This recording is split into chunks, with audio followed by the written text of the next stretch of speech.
All right, today we are rating AI-generated Magic the Gathering cards, like the Moment of Alive. Don't we all love the Moment of Alive? I know I do. It's a 4-mana 3/4 saga. That is a card type as a creature type. Imagine the creature being called an instant or an enchantment or a planeswalker. All right, so the saga, the creature. Whenever you crank Moment of Alive, a target player discards a card. I love cranking my Moment of Alive. I didn't know I can get my opponent so riled up about it. The Kami shall be seen. Sorry, the Kami shall be bean sown time. Unfortunately, we don't know what crank means. So it doesn't certainly give us a lot of confidence in what this does. Look at this person cranking this aliveness. I don't know. I guess if you crank this, the big thing in the background becomes more alive. You know, just like how you crank any sort of robot back in the day. Crank is an uncard mechanic. Oh, is that right?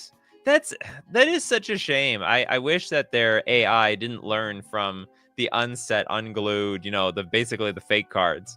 No wonder we get like a bunch of fake looking trash in the AI generation, but you know, we make do. Yeah, crank it up, but also crank it out. I don't like it. Okay, we got Blade of Weeds. Okay, Blade of Weeds is... Oh, it's a land. Okay, Blade of Weeds enters the battlefield tapped. Tap, add a blue where X is the number of bobbleheads you control. This is like another uncard. What is it? Is it going to be uncard day today? Like, none of these are going to make any sense. We'd have no... I guess, you know what? Okay, hold on. Bobbleheads could be like a creature type, theoretically. You know, like a toy almost. It could be like a toy subtype, because I believe there's like if there's like artifact toy, we could have artifact toy bobblehead or something like that. Bobbleheads are in Fallout. Are they a real creature type? So if I look up the thing, it would happen. Duck says, like, bingo alert, unless useless X value. Well, here's the thing. We got a new bingo card. It's got tons of stuff, but it doesn't have anything to do with X at the moment. There's nothing here about X. So take a picture, Toilet Duck. I rely on you for our bingo alerts. X is the friends we made along the way. Isn't that true? Okay, okay, you know, I take it back. Actually, this is a legal card. We could say that bobbleheads. It's a bad land. Like, it's terrible. You need the creature in play in the first place before you can even tap this for any mana. And very likely you're not even tapping for a lot. If bobblehead became a token or something, now we might be onto something, because maybe we can get a bunch of these bobbleheads in play and make tons of mana. Bobblehead are a set of artifacts in Fallout. Luck bobblehead. Oh! Okay. I'm not qualified to judge this card. So this is like a crappy Tolarian Academy is what you're telling me. If this added X blue, it would be a banger card. Yeah, any X. Just add X blue. Whatever you could have possibly imagined. All right. You know what? Maybe it was more doable after all. Next up, we got a Johnny, Kami of Avatar. So for anyone that doesn't know, the frame on this is the Avatar frame from Magic the Gathering Online. Like, this is not I don't believe this is a card type frame. Anyway, Vanguard, Clue Mountain. It's got, what the hell does this mean? 0 cards, 2 hearts. Flying. Snow and 1 generic, level 2. White 3 generic. Transform a Johnny, Kami of Avatar. At the beginning of your next upkeep, put a +1/+1 counter on enchanted creature. Whenever a legendary creature you control leaves the battlefield, exile a Johnny, Kami of Avatar. Return to the battlefield under its owner's control at the beginning of the next end step, and also destroy enchanted creature. It doesn't even enchant anything. Absolute trash. Complete crap. Fails on all levels. What is this Vanguard nonsense? You know what? I'm not even an expert on Vanguard to say whether or not this is Vanguard nonsense. Puzzle Quest card. How do we play Vanguard cards? Your guess is as good as mine. I'm too far deep into the competitive realm to know what this casual nonsense means. Is that a Hearthstone card? Oh, it's Little Dead Flies like awful. It's 10 out of 10 awful. It's that bad. Yo, is this 52 card pickup? All right, well, anyway, this was a complete disaster. Very bad card. Okay, next up, we got the Sea Godder adaptation. This is a 5-mana 2/1 villain. I like that. We got a villain in the house. We need a villain. We know who the bad guy is. For a green tap, sacrifice an artifact, investigate. So we could actually investigate perpetually. I mean, at least once every turn. Because when we investigate, we get a clue token. And that clue token be and the clue token is an artifact. And we can sack that artifact to get another one. When you control no sources. Well, like I have no friends anymore or something. You may pay a colorless. If you do, you may discard a card. When you do, return Sea Godder adaptation from your graveyard to your hand. What do they have? What does it mean? I got nothing. I have no sources. I got no mana sources. When you have no sources, what's nothing but a skeleton? What leaves a father of my playful? Oracle on Vec. I've never seen these in real life, so it doesn't exist. Well, we're not going to see any of these in real life, Toads. These are all AI generated. Second ability is pretty useless. First ability probably goes infinite pretty easily. Well, by infinite, like you still have to tap the creature. So like you're going infinite by it has synergy with itself, effectively. Synergy with itself. So no land or creatures that add mana. I guess. Well, I guess so. Yeah, if you have no lands. Yeah, I don't know what they mean by sources. I mean it could be anything. It could be mana sources. But then like how do I pay the colorless? That's impossible. Or can I float the mana, Armageddon myself, and then pay for it? Which is not a good plan anyhow. But then the question is, how do you pay colorless without masses? We got to float the mana. Drago Jessica, we're gonna float the mana. We got a plan. I don't know why we're doing this. I don't know why we're blowing up our mana just to get the Sea Godder adaptation back. It's not gonna adapt to our no mana board state. You need Simian Spirit, maybe. Okay, well anyway, this card sucks. I don't know what no sources means. Okay, we got the Narc Breast Braider. This is a 2-mana 6/3 rat with banding and toxic 3. Players dealt combat damage by this creature they also get 3 poison counters. Whenever a non-basic land attacks, interesting, draw a card. This card, it's a literal card. This from top to bottom makes complete sense. I mean, it's sort of broken. It's a 2-mana 6/3 with toxic 3 and banding, so good luck blocking this at all. It's only these two abilities very strong. Last one, not very relevant. I don't even know what you even want to attack with these days as a non-basic land. Toxic banding. Busted as F. You want bad for Atraxa? Everyone would play that. Like if you're an Atraxa deck, if you're any deck, you're gonna play this card. It's the new Tarmogoyf. It's a new Tarmogoyf. It's a 2-mana 6/3. The only thing that would make this more broken is probably if it had first strike.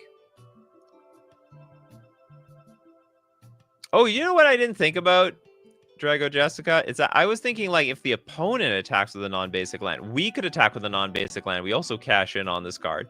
Unbelievable. Is this it danger enough for the... Honestly, I don't think so. To be honest. Just because like it's super busted. I don't want to play against this card. But we know there's more evil to come. You know, what is an AI-generated Magic the Gathering show without something that wins, like, instantaneously? This card literally has to attack you at least 4 times, either for poison or for regular damage. If it's Commander, they have to deal even more damage for regular damage. Yeah, the value of Mishra's Factor has gone up in value. Mutavaults, all of them.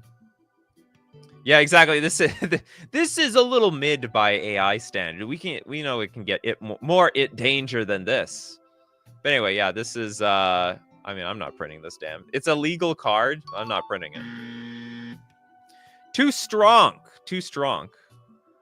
Why is it an artifact? You know what? I don't know what the relationship is between artifacts and infect, but somehow they go hand in hand. It's that Phyrexian oil. Once you get lubed by that Phyrexian oil, you can't go back. Some good stuff, apparently. Okay, a spread match. We have a 5-mana 3/3 golem. When a spread match enters the battlefield, target creature an opponent controls gets -1/-1 until end of turn. If you draw a card, you may put target creature card with mana value less than or equal to the number of permanents you control that isn't died. Damn. We were very close until the end. Does this reach anything?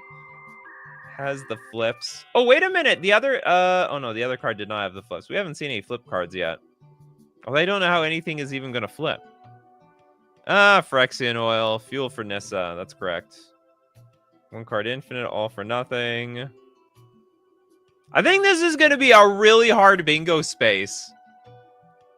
Really hard. It's like most of these bingo spots are. Oh, wait a minute. Mass land. No, the last card doesn't count. I was thinking about the card where if you have no sources, maybe that implies mass land destruction. I like that. Peter is like, this card isn't print. No print. I agree with you. Id danger for the rat. No, we're gonna wait for a more id danger spot. Okay, next up we have Defeni. We got renewals, glory out. That's it. Whatever the hell that means. 3 mana for a 4/4 Eldrazi. It's got Devoid. It's got First Strike. It also has protection from haste. That's right. You know what? That's completely new design space. Protection from haste, protection from First Strike, protection from trample, protection from like double strike. Like, how did we not think about this before? Haste makes waste. If you're too hasty, you know, basically, this is the classic story of the tortoise versus the hare. The tortoise won, and in this case, the Eldrazi is going to win. That's super niche. Not really. I mean, if anyone has a haste creature, they're going to be running it right into a brick wall. Like an egg versus a brick wall. It's actually a really fun commander. Where is that? Shouldn't say protection from creatures and spells with haste. I think when he has protection from haste, it implies all creatures that have haste. It's not protection from creature. It can't protection from creatures and spells with haste. You know what? Honestly, I don't know what the right templating is supposed to be for it, but I would understand best it has protection from haste. Whenever another non-token creature you control dies, create a 3/3 colorless Eldrazi horror creature token. You know, it reminds me of Thragtusk. So, like, if anything died, when Thragtusk died, it left behind a 3/3 beast. It's basically the same thing as a Defeni. You get like a beast that stays behind if one of your non-tokens dies. And what's interesting is they specify non-token because, you know, those Eldrazi's, the Scions, that'd be broken if we could upgrade all of them into 3/3s. But they specified so that only the Eldrazi's in your deck are actually going to get it upgraded. This is a real card. Where there, I think there's some something that's like same name. No, what is there? An actual card here? Mass garbage land. I don't grammar. Amazing art. Bad card destroys but making up rules. Card con. Oh, I thought there's like a real card slot. Absurd mana cost 1 card. Flavor text is on point. It's gonna be super hard.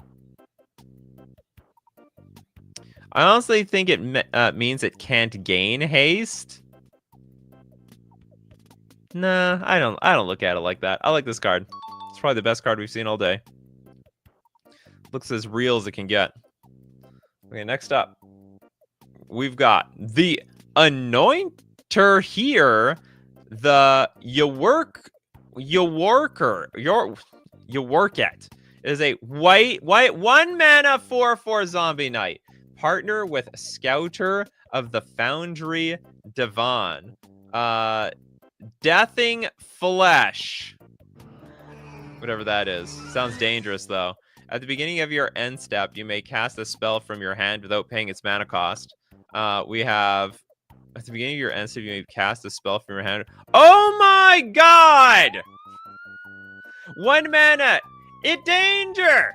It danger. Okay, we have 2 mana. Sacrifice another creature. If you do, return Anointer the Yaworket to its owner's hand. Yeah, Giga Day. Just turn. If I won the die roll, I go turn 1, anoint here the Yaworket, turn 1 and pass. I mean, it's basically over. It's at the beginning, if it said at the beginning of your upkeep, that would make a little bit of sense. It would give everybody enough time to kill this thing, but because it says at the beginning of your end step, it's basically 1 mana, one-sided show and tell. So 1 mana, one-sided show and tell. Okay, that it danger. It danger. We finally got the free space. In retrospect, I thought it was like, wow, this bingo card is amazing. In retrospect, it's going to be incredibly. This is like difficulty level, I don't know, 100. Very, very difficult. Could have a turn 1 Emrakul. If your pod allows that. You could play a Game Changer. Maybe Deathing Flesh does 20 damage to you. Yeah, maybe. That almost sounds right. Like some sort of a downside. Hey, Brad. And we don't even know what we don't know what the Deathing Flesh means. Well, do you know what? I'm confident enough that it is this is also a partner card, but I'm confident enough that Deathing Flesh is not strong enough to reverse the downside of the one-sided show and tell. It danger. Send it to the Urank. Okay, Invasion of Autumn. We have a blue, 1 generic, 5 loyalty. It's a Garrick, and it looks like Garrick. Garrick has gone blue. Maybe we've gone Thor-like. +1, up to 1 target creature gains Undying. Cool. -1, and it's permanent. It has Undying for forever, which is fine. -1, target player discards 3 cards if you control a creature with power 2 or less. That's very awkward. My god. This is basically 3 mana, make your opponent discard 3 things. That is very, very strong. -7, target opponent exiles a creature they control. That is very, very underwhelming. Now, the -1 is insane. We don't need more Lilianas. Well, they do. Maybe it's like Liliana. We got a -1 that makes the opponent discard 3 instead of 1. Then we have a -7 that makes them exile a card. Well, it's funny. The target opponent, they could exile the crappiest creature on the battlefield. All right, that is, as Toilet Duck mentioned, it's a Bingoler. We got a garbage ultimate. Garbage. It do garbage. Terrible ultimate. -1 to target yourself for madness. Maybe. I don't know why your blue deck needs madness so badly. It's pretty also heavy in blue because of the double blue.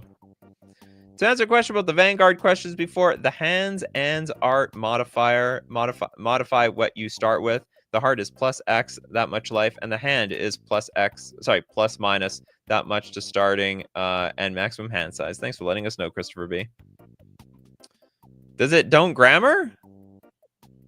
Target opponent exiles a creature they control. Target player discards 3 cards if you control a creature with power 2 or less. I think a grammar is enough.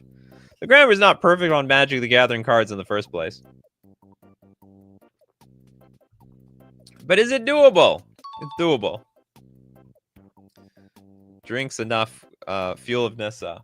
We've got the Bloodlines Defiver, and it's a 2 mana 0/2. But that's okay because this is a horse with 4 boots on it, and it's got flamping.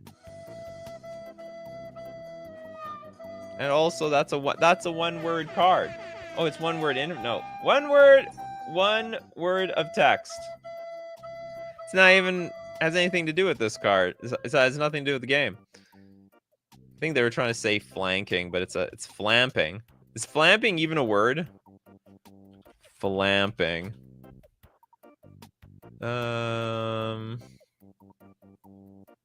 Flamping, as they call it, flying and camping combined into one word, is all about taking an airplane with a nice set of camping gear in the back. Okay.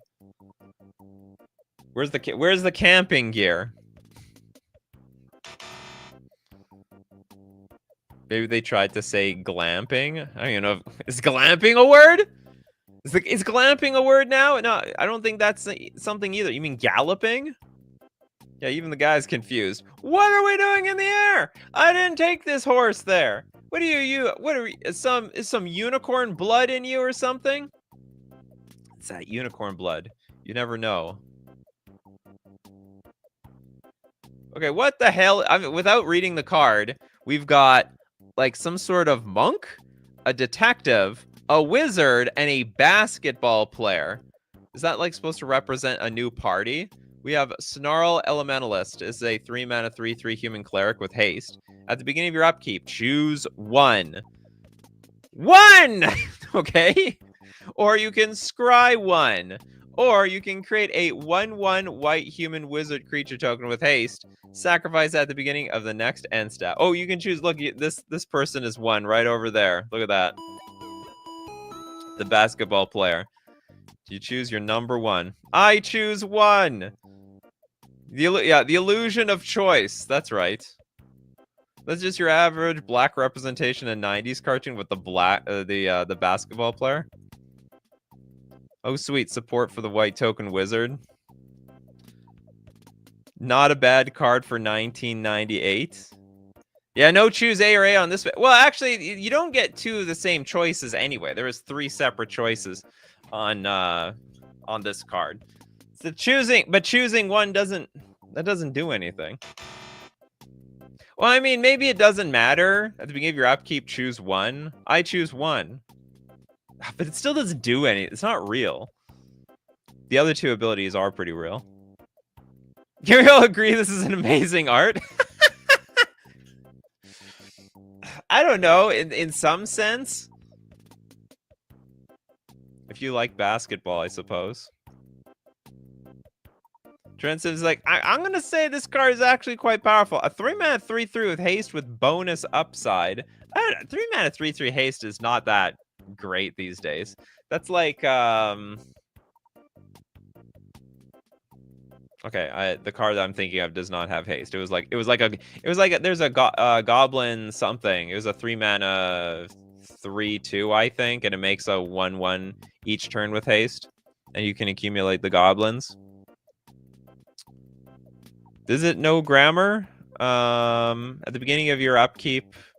Is it amazing? Okay, well, we had someone in the chat that said it was an amazing art. But we can't say that it was a bad card. It's not that useless. Scry one, create a 1/1 white human wizard creature token with haste. Sacrifice at the beginning of the next end step. I don't see what defines it as bad grammar in this case. Yeah, I think I agree. It does get it grammars as well, but gonna slightly disqualify it because of the one. The one doesn't qualify as a real ability. I declare one. It's my upkeep. One doesn't do anything. Porch Bull. It's a land. Whenever you draw a card, put a storage counter on Porch Bull. Tap, remove a storage counter from Porch Bull. Add 1 mana of any color. Wow. So basically, it's a new city of brass, or it's also like a gemstone cavern gemstone mine that has no counters on it to begin with, but you get one every single turn. How can you say how is it danger? It doesn't even tap for land the turn that it comes into play. It does absolutely nothing. Like, this is super fair. It's like land. It's like a do nothing land turn 1, and then every other turn, like every turn after that, you can tap it for mana. Honestly, it's not that far off from like a Wooburg land that comes into play tapped. And then if there are some effects on the battlefield that say like permanents can't get counters, then it will never add mana because it'll never get the counters, right? I think it's cool. Infinite mana for most blue decks. What? Am I missing something? You can only get 1 mana per tap, right? Whenever you remove a storage counter, yeah, you can just get 1 mana. You can proliferate this thing to 20 counters. You are getting 1 mana a turn. And it still taps and everything. The land's dope! This is a very cool land. Yeah, it still requires to tap. We thought that you just remove counters and get the mana. Like a golden goose.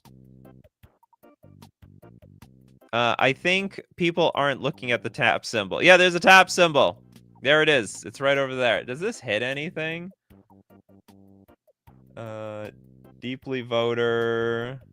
Oh man, there's probably a deeply voter at this point. Toilet Duck, you look for the deeply voter.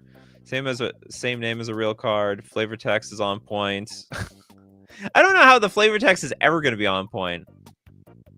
Judge, 3+ creature types, mass land destruction, it don't grammar, destroy players making up rule. Okay.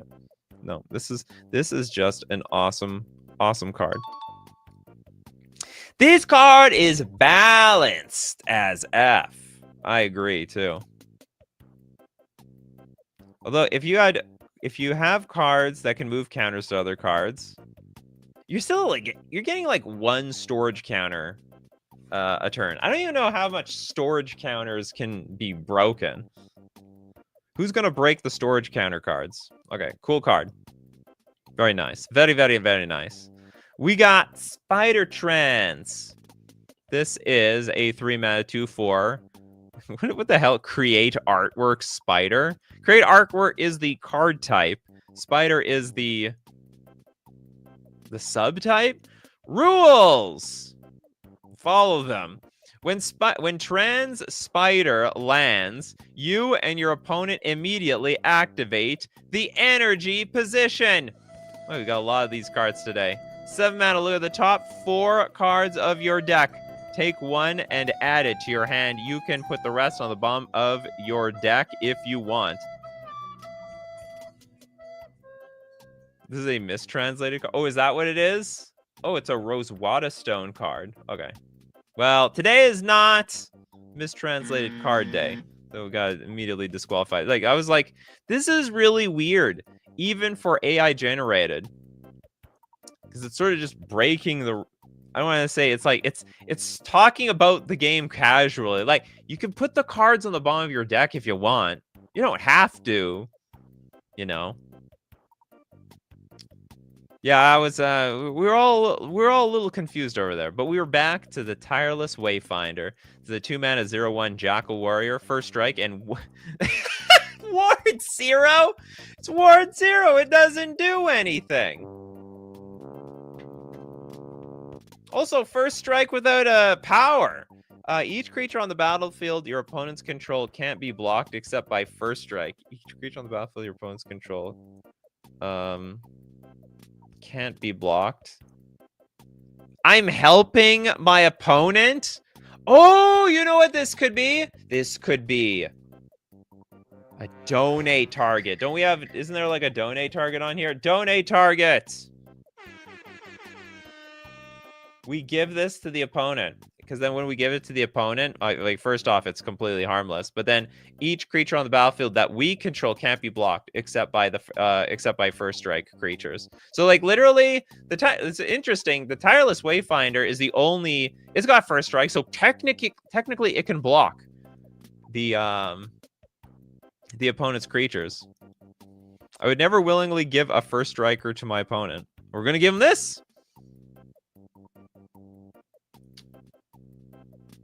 It's a Goodwill deck. Also the there's flavor text, isn't there?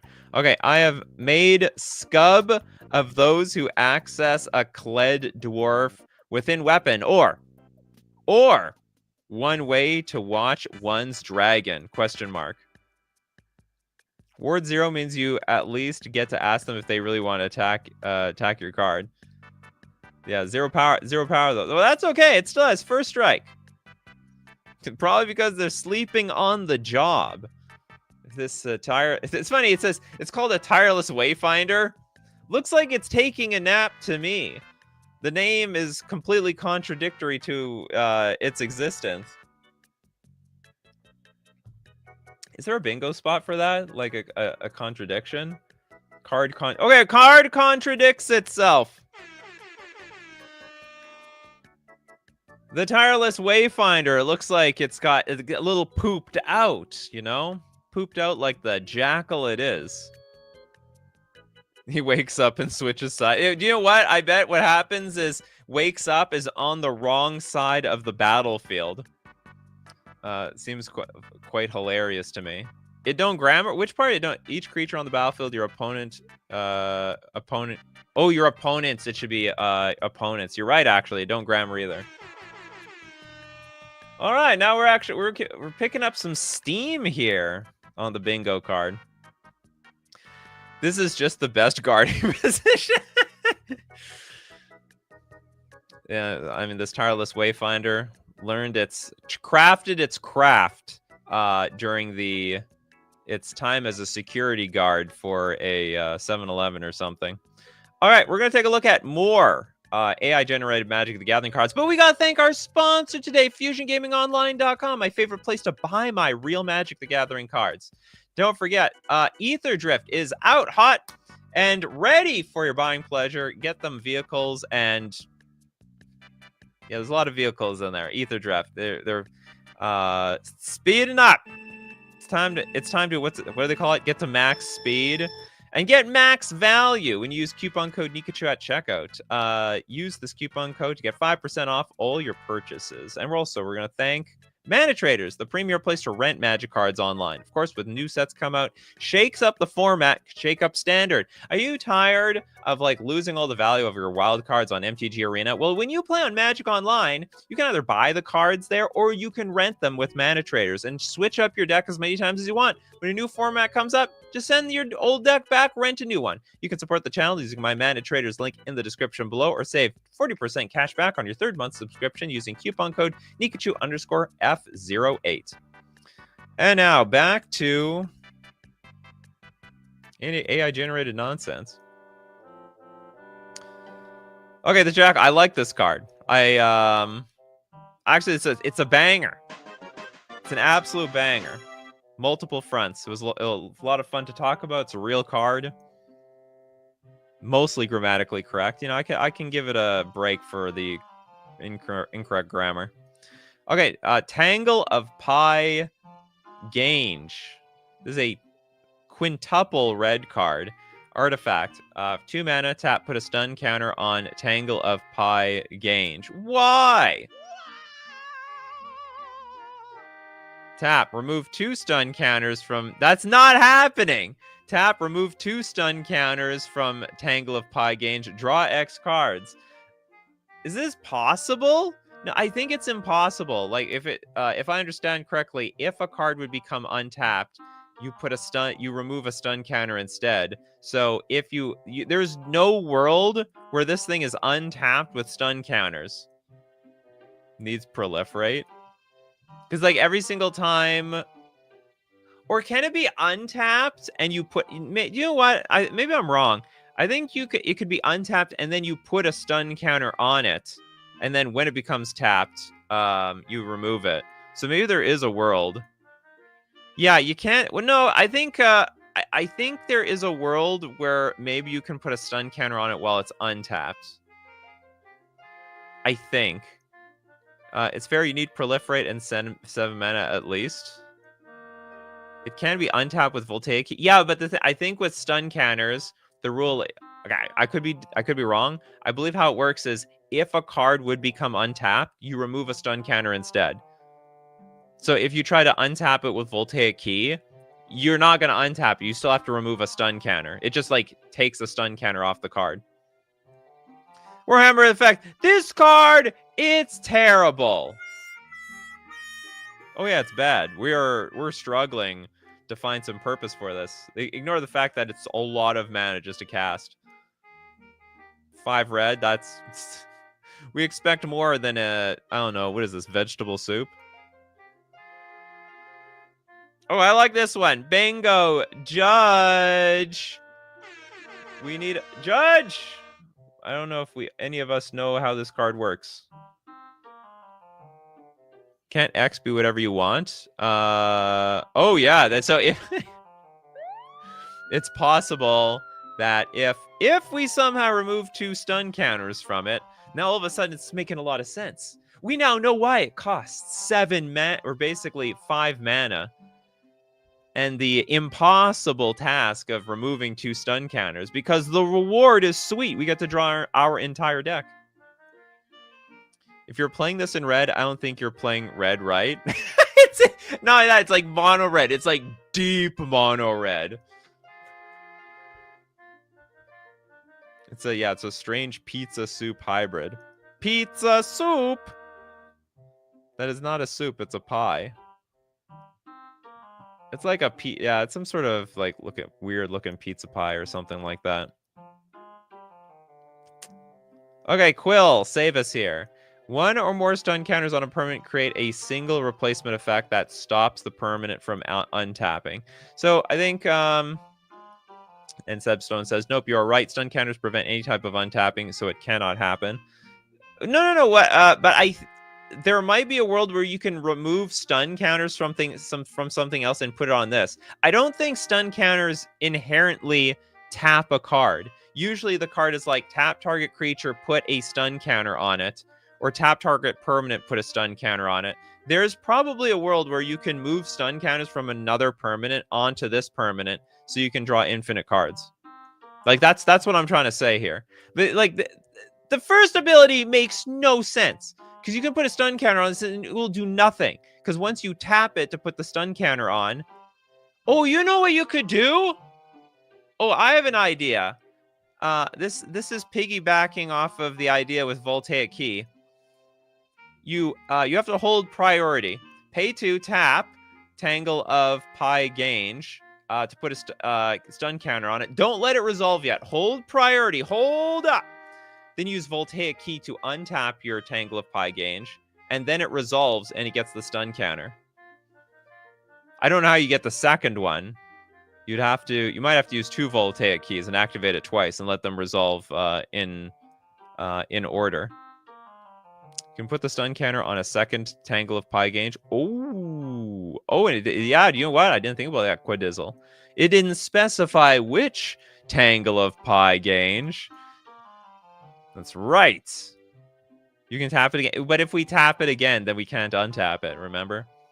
And then when we start untapping it, then the stun counters get removed. It's a tricky card. What an absolute tricky card. You know what? It's a legal card. Well, no, we have to disqualify because of the damn X. It's like infinite X. Well, do you know what? It's so damn hard to pull off. Do you know what? Fine. I'm going to give it to them. This is the first time I think drawing X cards is fair. First time ever on this show. The 3 years we've been doing this damn thing. Is X not stated in the bingo? Not in this bingo. Does it have anything to do with X? Nope. It's a cool card. We're going to ship it. First time X... Like, unlocking that X? It's difficult. Okay, we got the Revelation Elemental. This is a 2-mana 1/3 hag. Flying, vigilance, indestructible. Protection from everything. This creature can't be blocked, targeted, dealt damage, enchanted, or equipped by anything red cards in all graveyards. It's wrong! I think there is something here. It's like the ability... Making up the rules. That is not protection from everything. It's not that's not the protection from everything I know. Protection from everything. Red cards. That's what it means. Red cards. It meant red cards the entire time. Protection from everything. That doesn't mean blue or green or black. Anyway, as long as you have no cards in hand, Revelation Elemental has Menace and Crew 3. What are you going to do by crewing it? What does it have? It has Flying, Vigilance, and Indestructible, and Protection from everything. It's very, very powerful for a card that's only a 2-mana 1/3. Yeah, even the crew is confused. But the hag, guarantee them. Don't worry, I know the way. I've gone through these parts many a time before. Busted 1/3, but it's still a 1/3. You know, that's funny. I mean, just thinking about it, there is no protection from everything 1/3 for 2 mana. If this was a real card, would it see play?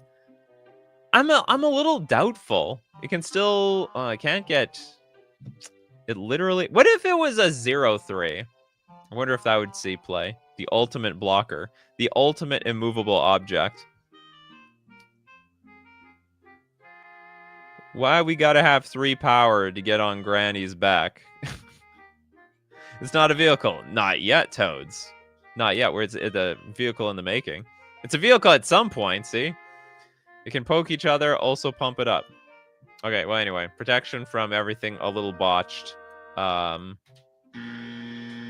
So disqualified. Doesn't even know what protection from everything is.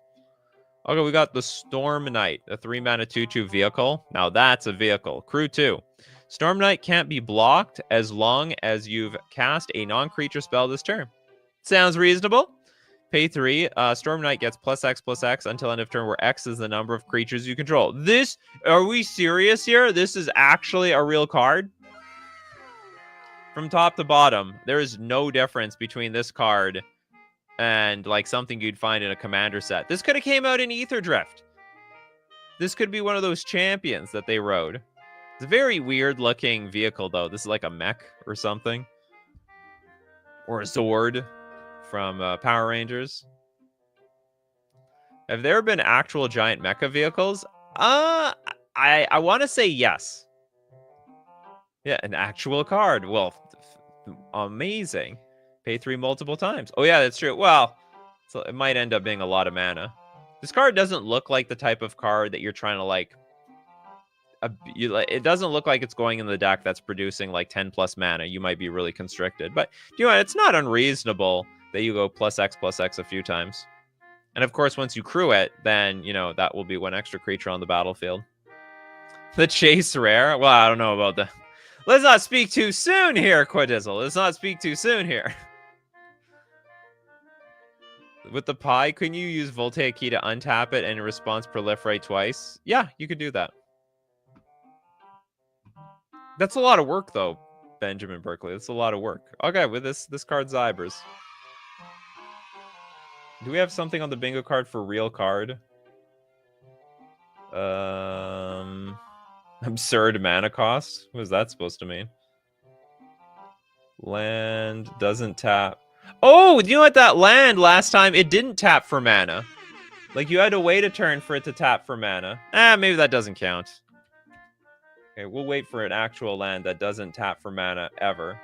Same name as real Fargot. The shuffle has the flips. Okay, cool. Kisderm Resolute. This is a 6-mana 5 loyalty siege. +1.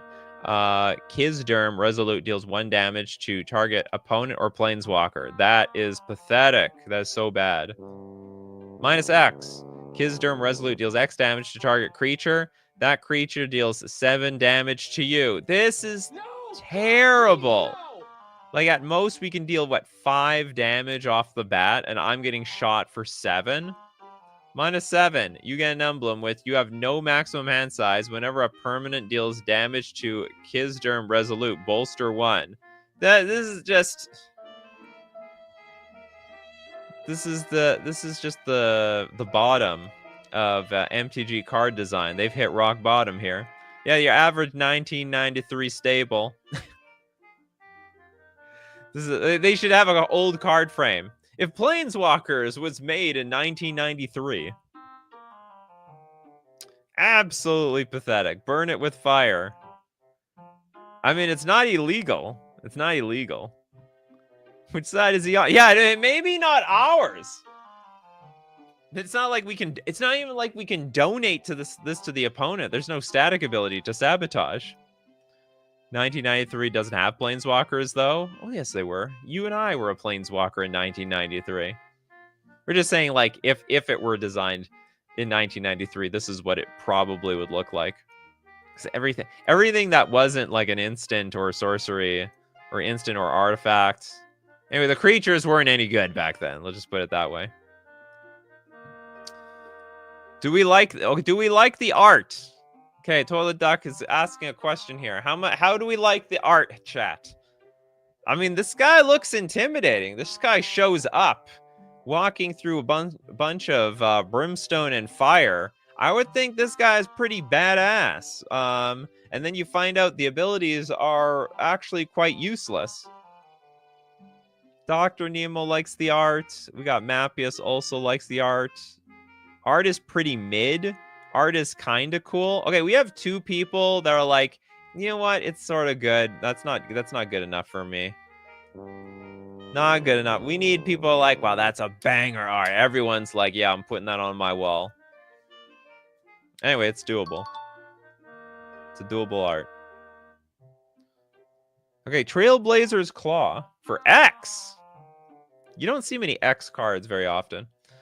It's an artifact. Tap for double colorless. What, I can pay 1 for? I can pay nothing for this.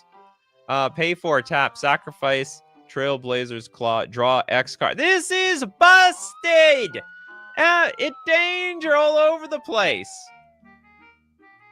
This is insane. It's 0 mana. It's okay. It's mana crypt with upside. Plus, if we get enough mana, we can just draw our entire deck. Imagine that. Mana crypt that doesn't deal damage to you. And if you have enough mana to spare, you just draw your entire deck. Why don't you do that? It's a power crypt. No, it's a power crypt mana crypt. You're looking too deep here. You're paying too much mana for this, Benjamin Berkeley. You're paying too much mana. You're doing it wrong. If you pay 0 mana, you draw 0. Pay 4 tap, sack. Oh, is that how this works? That's not how I would interpret it. It looks like X is a separate X. Should be like draw X cards equal to its like, or I don't. Maybe I'm wrong. So is X always the mana cost? I'm gonna trust chat here. I'll trust the Zyber Nation. I won't trust my. This is not. These sort of rules are beyond my comprehension here. Benedict. Okay, interesting. So if we pay 0, we get nothing. Which, by the way, I'm actually fine with. It's still pretty broken. But if we could sink a bunch of mana into this later. So I guess in the late game. So this is interesting. So it's like mana. First off, it's still mana crypt with massive upside. But if we draw it late game, the mana crypt was sucked, right? Mana crypt is always terrible on turn 10. It's like, well, I don't need any mana. I need creatures. I need sorceries. I need to refill my hand. I need some action here. But then that's where the Trailblazer's Claw comes in, where you could, like, if you have like 10 mana open, you sink 10 mana into your Trailblazer's Claw, or even 6, and then you have 4 mana up, and then you draw like 6 cards. Yeah, X is the mana cost, but it's still busted as hell. It's still better than Mana Crypt with no damage and does something else great late game. Oh, yeah. Oh, absolutely. Bingo Alert, absurd mana cost? Not really. It's like, it costs nothing. Or like, ideally, you're probably spending nothing. I don't think X works that way, says Ku. This card, as a spell and activated ability, X are defined differently unless specified, isn't it? Well, you know what? I'm going to have to defer to Quill over here. When calculating the mana value of an object with an X in its mana cost, X is treated as the number chosen for it while the object is on the stack. So what is it? What are you trying to tell us, Quill?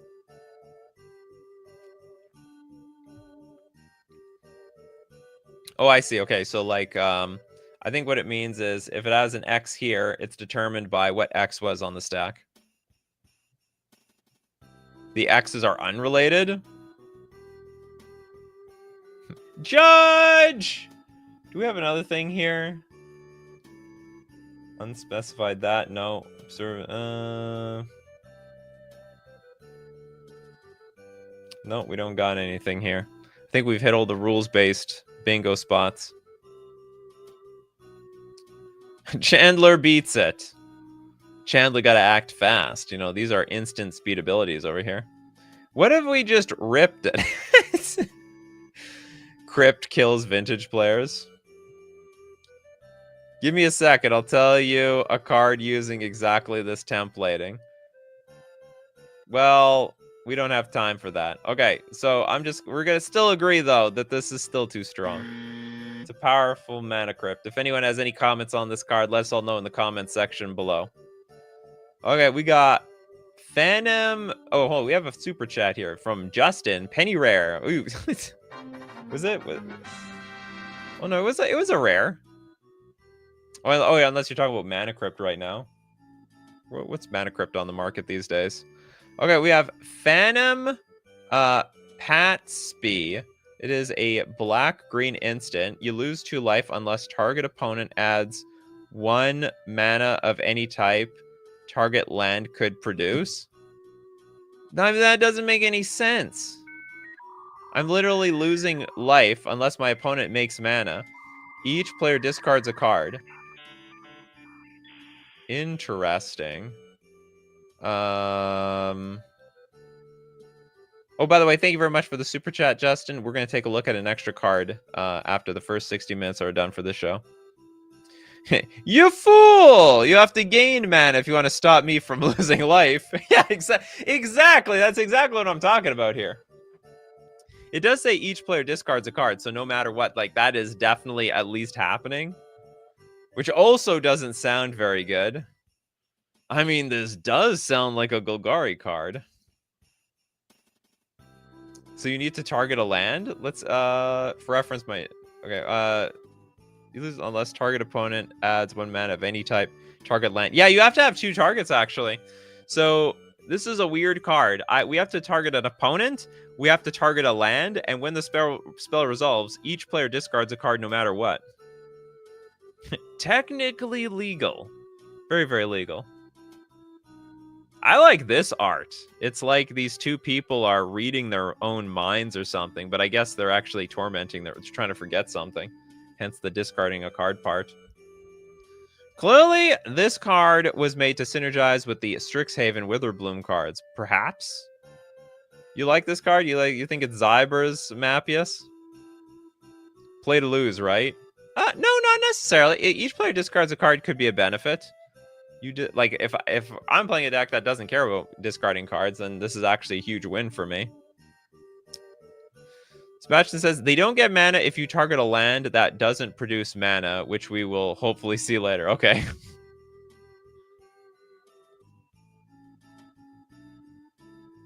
Is the art good enough for the amazing art but bad card? Okay, what do you guys think about this art? How about this one? Is the art amazing, or are we going with mid again? Objectively, it's a pretty crappy card. Let's not. This card sucks. It's gonna be. It's like a crappy one with not. Well, not. I shouldn't compare it to one with nothing. It's like a crappy Raven's Crime, and on top of that, we could lose some life here.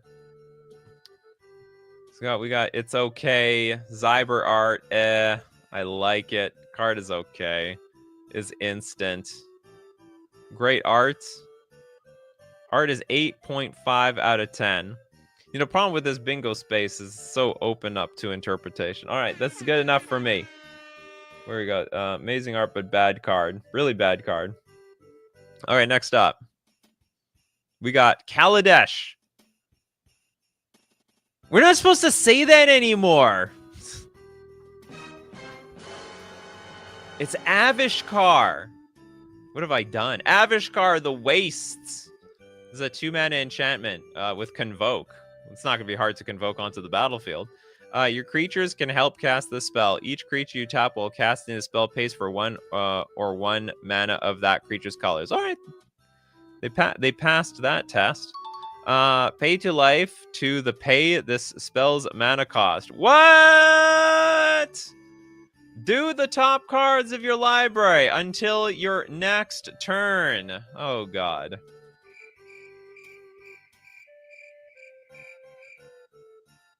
The card does nothing. You know, it says a lot of things, it has a lot of abilities, but does nothing at the same time. What's really funny is we can ramp this card out with the Convoke pretty easily. Very Zybers, very do nothing. Do it. But what if I don't want to do my cards? It's called Magic the Ruler, not Spell Ruler, damn it.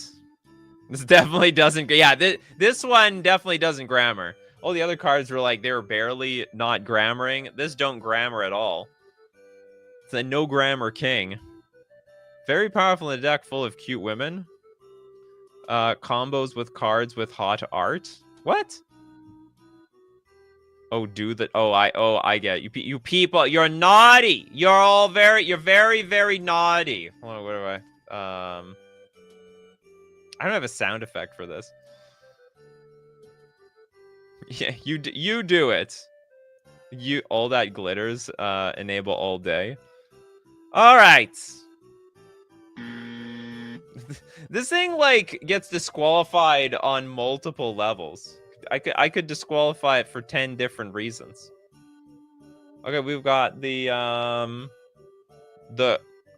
Corbin Drad. This is a 4-mana 3/3 mutant. And tap, exile any number of other non-token goblins, forest, fungus, and Argiven. You may return any number of artifacts to target. It was so close. Sort of just gave up there in the end. It almost made sense. It was losing the thread at Argiven, because Argiven isn't anything. Yeah, exactly. We don't know the target. There is no target. To target. Yeah, I gave up. Gave up just at the very end. You know, sort of passed out near the finish line. Does this count as mass land? It says mass land destruction. You know what? Might. Because we can exile any number of other forests. Somebody might have forests on the battlefield. Especially if you have, like, what's it called? The Yavimaya. Cradle of Growth. Yeah, that's the closest we have to mass land destruction. Exile, not destroy. We gotta be a little loose here. We know what it means. It's gone. It's not here anymore. Yeah, it includes the opponent's lands too. Includes goblin. I mean, it can come. This is the most painful anti-goblin card.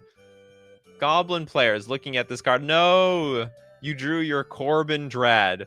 That's it. It's over. Not only are you going to exile all my goblins, you can return any number of artifacts to target. It's the target store. Okay, well. Did not hit the target. Oh yeah, it's like target in, what's a game this could be represented? This looks like some sort of MMO of some sort. It's target in Magic the Gathering. With that wording, ironically enough, you need to target anything. Oh yeah, we're not even targeting anything. Oh yeah, we are returning to Target, the store. Funny. I love it. Yeah, exactly. Fallout. Yeah, that's what I'm talking about. Target in Fallout, basically. Yeah, it's not a game. It's literally the store, the store chain. Target, which is isn't that fancy Walmart? For the people that feel like they're above Walmart, they go to Target. Okay, we got the Stig Cloweeper's Battle for a black. It's an aura. Enchant creature. Enchant creature has first strike. This is like, what do I have? Okay, that's a card. That feels too real to me. Just too real. Does black get first strike? Yeah, they do. I think they have a few first strike cards. Okay, Ratfar. The Inspinders. This is a 3-mana instant. Put 5/8/1 white boldfold creature tokens on the battlefield. No! Don't do that! That's crazy. It's a 3-mana instant. What is this? 40 power. Unbelievable. And going wide. Yeah, instant speed would be the win condition for every, like, control deck that plays red. It's super danger. Honestly, it's pretty fair for the danger cards. Pretty fair. This is a deeply voter. Oh, you're right. This would be a deeply voter. And that's a lot of votes. That's 5 votes over there. They're underground over there. Definitely a deeply voter. Bingo alert. Potentially missed a ton on the bingo card. Nikachu can't read. First strike, not first strike. Oh, was that? Oh, enchant creature has strike. I got it. Ah, there we go. We got another bingo thing. Where is it? I can't read.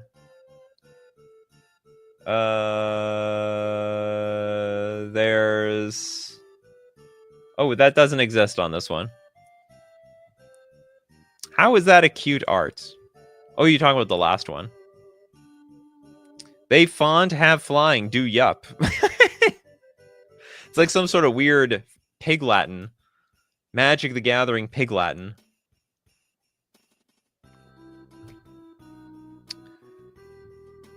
Okay, well, all I'm gonna say is it's a doable card. It's very strong. It's unbelievably strong. It'd get banned instantly in most formats, but it's really a doable card. Dies to Plague Engineer. Okay, next we got Jackal, Shield of Yalno Hour. This is a 4 mana, 3 loyalty, quality. +1, add 2 mana of any one color. Spend this mana only to cast a creature spell with power 2 or less. With power. Okay, that's interesting. Then we got -2. Put a +1/+1 counter on up to 1 creature. It gains protection from the color of your choice until end of turn. This is just like, it's a card. Add 2 mana of any one color. So it helps you ramp out creatures with like 2 power or less. It's super fair. It probably helps you ramp up some sort of janky commander that's like, you know those commanders that are like 5 to 7 mana. It's like a 2/4 or 2/5, but it's got some special ability or some triggered ability or some crap like that. Super solid. When did I argue with any of you? I agree with you the entire time, Toilet Duck. Oh, you know what? I argue with you about the bingo alert thing. So, I mean, you got that going. It's completely unrelated. Unrelated to the cards. 4 mana is way too much. Well, not real. I mean, if we are ramping into like 6 and 7 mana creatures, I think this is quite reasonable. Because otherwise, let's say it's like 2 or 3 mana, then I think it would curve maybe like a little too easily. What's interesting is you can put the counter on a creature. Oh, but it only gains protection until end of turn. It's pretty crappy. Yeah, Nikachu arguing should just be the free space. Oh, it's not legendary. That is so weird. This is a non-legendary Huatli. We have many Huatlis around here, maybe from different dimensions, different time zones.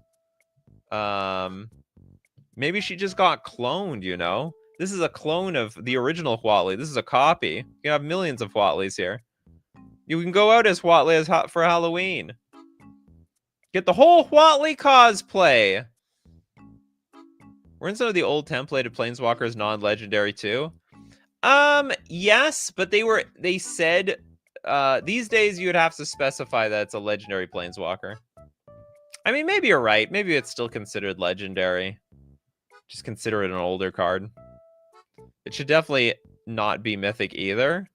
Oh yeah, like for this power level. Well, anyway. Probably votes for Sprout. Okay, Justin, because of your super chat, we're gonna take a look at another card. Thanks so much, Justin. The whole chat agrees with you. It's got no name. It's a 3 mana Djinn though. It's a 2/2. Whenever you cycle or divide, which I'm not gonna divide very often, you draw 3 cards equal to the number of creatures you control. Well, I don't know about the divide part, but the cycling with the number of creatures is very interesting because it's going to be okay. So we're going to have at least 1 because this is on the battlefield. Then we have another creature. So every single time we cycle, we'll draw 2. I think it's a bit clunky. It's interesting. Is it an infinite combo? I don't see the infinite combo. Oh, like divide into 2 piles. Oh, okay. So like fact or fiction or something. Yeah, no card name. Is there? I can't remember if there is a no card name card. Card destroy players absurd. All for nothing. Has flips. Forgot to shuffle. Is there any cards that have no name? Land doesn't tap for mana. Flavor text. Nope. We don't have the nameless card square. You draw 3, equal the number of creatures you control. You draw 3 cards. Oh, yeah. That doesn't make a whole lot of sense. How do we interpret this, chat? We're gonna draw 3 cards equal to the number of creatures, or is it 3 times the number of creatures in play? So I cycle 1. I think that's what it means. Yeah, 3 creatures, Bandit Keith, equals 9 cards. Well, that might be insane. We could play this on turn 3, cycle Street Wraith, and instantly like draw 3 cards. Okay, you know what? I take it back. I think this card's actually broken. I think it's broken as hell. You could play this and just a bunch of random cyclers, like not even that many, just some cycling creatures, and this thing would go off so bad.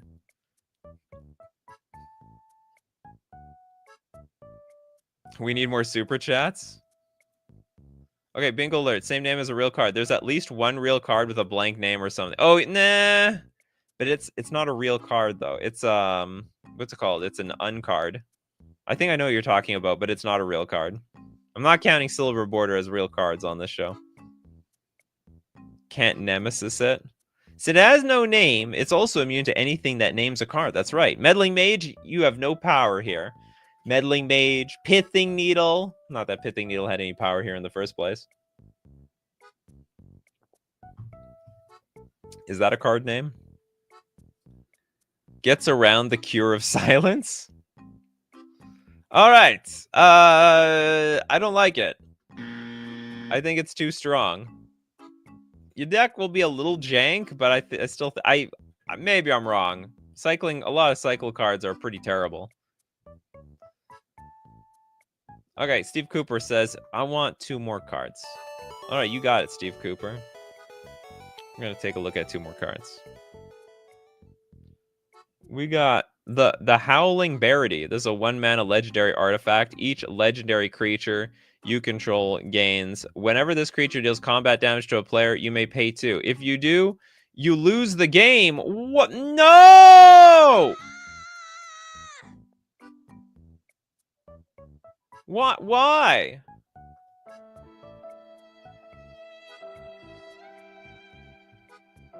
Can we like Uno reverse card this somehow? Like if I lose the game, like if I were to lose the game, I win the game instead. Oh yeah, all for nothing. That's right. We got the all for nothing bingo square. All that work, we deal damage to the opponent, we pay 2, and we basically snatch defeat from the jaws of victory. You combo with Emrakul and trade?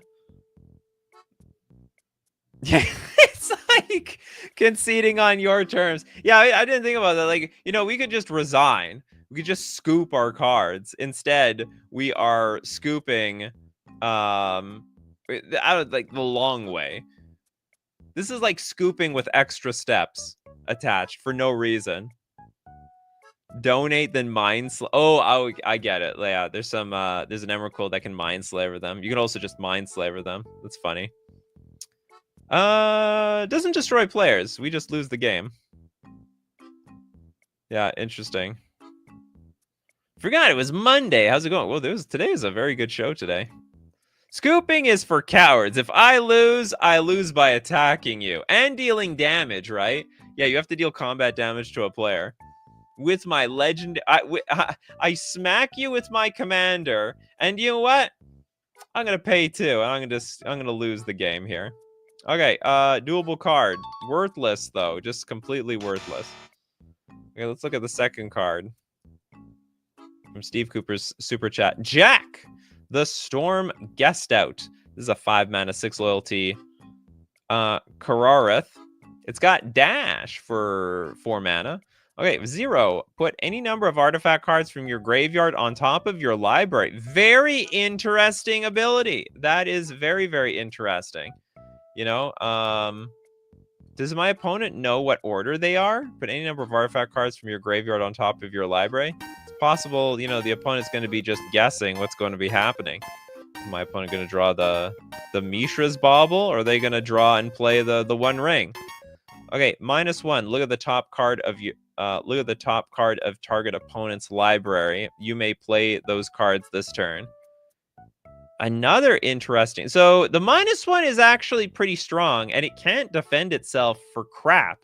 I don't even understand the dash part. Oh, so you could in theory dash it in play, activate one of the abilities, and then it just gets like bounced back to your hand. Art is on point. Absolutely. Wait, if you don't pay 2 after attacking, then you concede. Could the opponent call you out for cheating? No, you had the option to pay 2. You don't have to pay 2. Dash, Ragavan, anyone? So does Dash even work on Planeswalkers? I could be wrong, but I think it does. I think the idea is you put the card in play. It gains haste. You can't attack with it, obviously, but you still have to return it to your hand at end of turn. Bingo alert, forgot to shuffle. Oh, it's on purpose, though, Toilet Duck. You're stacking your deck. You put a number of cards from your graveyard on top of your library. It didn't say put it into your deck. Or return it to your deck, then shuffle. I think it's meant to do this. Yeah, there's no reason Dash wouldn't work. Well, it's just like every Dash card is a creature, so it's just very unintuitive to see it on a Planeswalker. Excited, Raichu is like, you know what? This Sword of Zybers. It's actually a cool card. I think it's pretty cool too. I think it's pretty expensive for what it does. And I mean, if I'm dashing and paying 0, even if I can play something from my opponent, sorry, look at the top. Sorry, -1. Look at the top card of target opponent's library. You can play those cards this turn. You still have to cast those cards, so you can play the stuff off the top of your opponent's deck. But I mean, you're still paying for it. Okay, sweet card. That's a sweet design. And next, we've got a card from Banovsky. Oh, thank you so much, Banovsky. Return your opponent's whole deck to store target. Return the deck to target. Anyone buy cards from Target? I don't. There's no Targets in Canada here. Okay, we have Arvor, the Prolegonium Warden, a 2-mana 6/5 human knight with trample. This is pay a red. Sorry, it's got trample. What the hell is this? Conjure a card named Seeking Support Cowers, Scrawl 1. Tap any number of creatures you control with power 18 or greater. Graders from your control, your opponent's control, and convoke a card named The Brains When. The chosen cry is tied, exile it. And also for a red tap, sacrifice a creature, you gain 7 life. That is a very complicated explanation of trample. I didn't know that's what trample meant the entire time. I feel so enlightened to know how trample works. I think Arvor looks pretty enlightened too, if you ask me. Yeah, the AI borked. That's a borked up big time. Board this card! Board it! Completely boarded out of here. Okay, next up, we got a super chat from Dr. Nemo. One more. All Father, please. Why not? We got the Volcanic Blazebound. It's a 5-mana 2/2 insect with flying. Gath. Sacrifice a creature. What the hell does that mean? Whatever. Sacrifice a creature. Create a 1/1 black and green pest creature token with when this creature dies, each player puts their library into their graveyard. Does it? I don't understand. Does it danger? When this creature dies, each player just loses their deck. So I mean, if I play this, I sack. Okay, I have to sack a creature. Okay, so I can sack a creature, get the 1/1 token, and then I can sack that immediately because I can sack a creature, and then everyone puts their deck into their graveyard, and then I just pass the turn and I win. It's pretty broken. I do have to say, we need one other creature on the battlefield. Otherwise, we have no sack outlet. It's a 2-card combo, actually, Vec. It's technically a 2-card combo. We do need a second. We need one other card on the battlefield. If you have just this on the battlefield, you don't win because you need to sack a creature. And if you sack itself, then we don't have the ability on the battlefield. Or sorry, we don't have a sack outlet on the battlefield to sack the next creature. We need to know what Gath means. No, we don't. I don't know if I want to know what Gath means. You end, opponent can't draw, opponent can't draw, opponent can't draw, and you win the game. That's right. You need Gath to sacrifice a creature. So so the thing is, Mystic Miner, you can sacrifice itself to create the 1/1, but then what sacks the 1/1? You need another sack outlet. Like the 1/1 doesn't sacrifice itself. It just says when it dies, each player puts their library into the graveyard. So it's actually, yeah, we need one other creature. So it's a 2-card combo. Pretty close. 350 watching. Ooh, the algorithm is with me today. But you know what? Also, all these cards are absolute bangers today. These cards are just great. Does this hit the bingo card in any way? Unspecified that? Not really. 1 card infinite. Destroying players. 3+ creature types. Surprised we didn't get a 3+ creature type card today. Yeah, stifle and murder. Something to that effect. Captain Rumia! No target, return to Toys R Us. Does that even exist? I think that went bankrupt. They got bought. They operate. I think they operate maybe as Toys R Us again. The Greater Patrol. It looks like a creature. It's a planeswalker in Future Sight frame. 4 mana for 4 loyalty. It's a troll warrior. +1, up to 1 target creature gets +1/+1 and gains flying until end of turn. -1, return target artifact or enchantment card from your graveyard to your hand. That's not bad. -7, you get an emblem with you have secrets for spells this turn. Secrets. Very suspicious secrets, if you ask me. Yeah, so close to real. But not quite. Did it voted for flying? This one or the last one? Trolls voting for flying? Huh? I don't get it. Up to 1 target creature gets plus... Oh, and gains flying until... Yeah, votes for flying. That's democracy for you. You know what? They like to fly. They probably fly Troll Airlines. They'd be like, this is your captain speaking. We just lost an engine. Huh? Nah, just trolling y'all. There are 2 Jessicas among us. Print at 2 mana. No, that would be a little bit too strong, I think. That's a little too strong. Especially for this -1 machine. You're just asking for like a new Wrenn and 6. Like, especially with the return artifact. I think there's a lot of artifacts that go to the graveyard that you'd want to reuse over and over and over again. Things that have, like, for example, just drawing cards in general. We started a ballot count for deep lane flying. No. I think that'd be a little bit too much for me. Who's gonna win the election today? Well, I don't know, maybe one show we should have that. The election between Deeply, Flying, and Sprout. There's no planeswalkers that are 2 mana in my research in non-unset. No, there's a few. There's 2. Your research should go more deeply. There's one called Tybalt, it's garbage, and there's one called Wrenn and 6. It's banned in some formats. Would be a real card if not for the ultimate. Yeah, I know. It's too bad. To the rank. To the rank. Some random gamer. First time catching the stream. Nice. And what a way to be part of the stream with a super chat and an extra card for the show.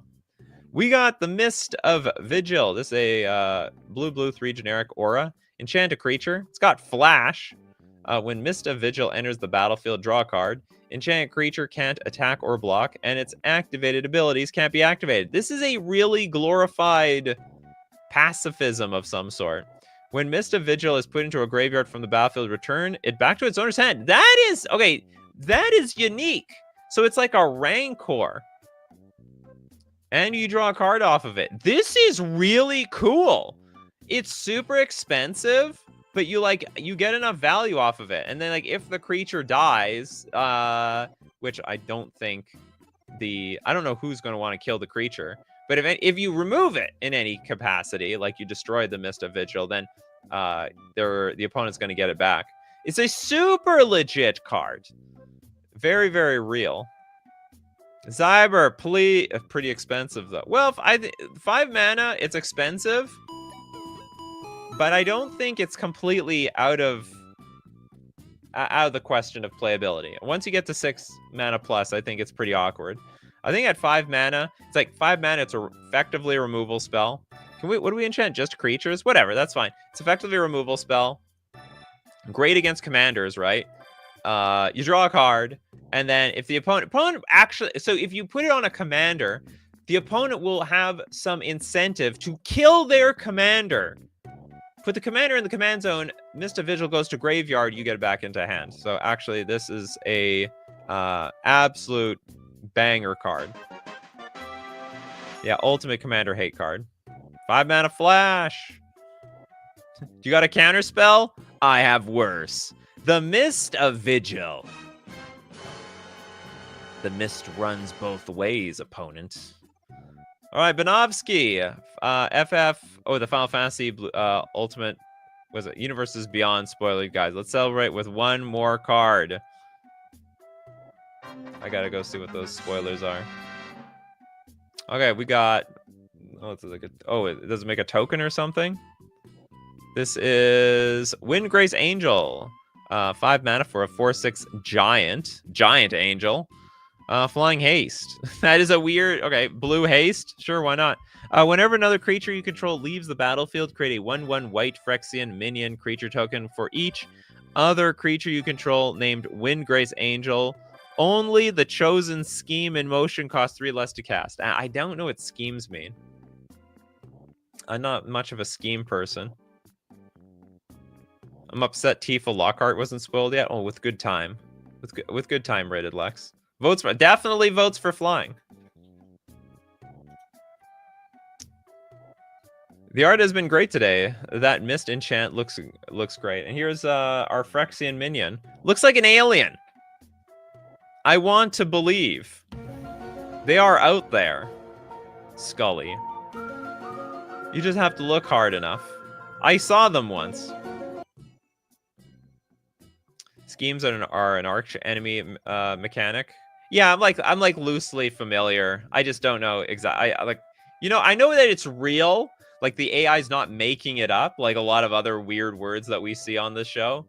But yeah, I don't know how it works. But I will say that this is probably a real card. Have I seen X-Files? Absolutely. I used to watch it when I was a kid. Can't say it was my favorite show, but there's this moment on TV, like on a certain day where I had nothing to watch, so you watch the X-Files. All right, that's it for today. Oh man, I was actually impressed. We got a lot more off this bingo card than I thought. So close. We just need an instant or sorcerer on the battlefield, and we were golden. Maybe it's definitely on hard mode. The bingo cards are on hard mode now. The last one, in the past, they were too easy. And as usual, my coffee crew, Zybernation. We do this weekdays, 3 p.m. Central Standard Time. Thanks to everyone who supports the channel. If you're a patron on Patreon, a member on YouTube, or you super chat to be part of the show, or even super chat so other people are part of the show, or even super chat to extend the show. And of course, thank you very much to my coffee crew and Zybernation.